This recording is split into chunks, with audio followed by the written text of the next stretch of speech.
La saison des pluies bat son plein à Douala. La lutte contre la fraîcheur et les maladies qui l'accompagnent se joue aussi dans les plats. Toute la journée, j'étais un peu crispé au bureau, donc c'est vrai, j'ai pris un peu de café chaud le matin au bureau, mais à midi aussi, il fallait entériner avec un peu de bouillon chaud pour passer le reste de la journée. Bouillon à midi, tasse chaude le matin et le soir. D'après les spécialistes de la nutrition, une alimentation adaptée est le premier parapluie contre les bobos de santé qui surviennent en général par ces temps tièdes.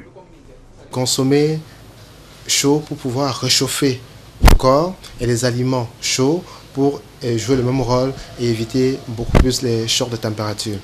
Ce seront des boissons qui vont aider véritablement à mieux limiter les symptômes liés aux problèmes de toux, de rhume ou de grippe. Des tasses chaudes, il y en a de bénéfiques pour toutes les bourses. De la citronnelle du jardin familial à la tasse de la cafétéria du coin.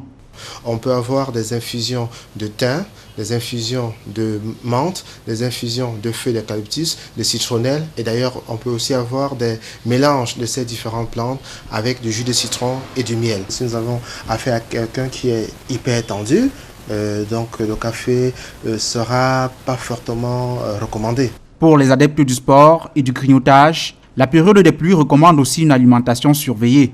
La tentation de grignoter, de manger un peu plus devient plus élevée et autour de nous, il y a des aliments qui vont nous trouver même au bureau. Beaucoup ont tendance à ne plus bouger parce qu'ils estiment qu'il pleut, ils ne veulent pas se mouiller.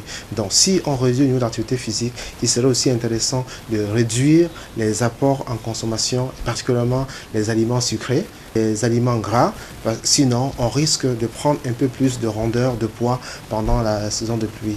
Les maladies liées à la consommation de l'eau comme le choléra sont également à surveiller de près. Le lavage des mains, des fruits et légumes demandent aussi plus de soins. Par ces moments où la fraîcheur creuse et aiguise les appétits, aucun diététicien et aucun médecin ne vous déconseillera de vous laisser aller à quelques gourmandises, à condition bien sûr de prendre une tasse bien chaude. Marc Joffat, Jules Pau, STV.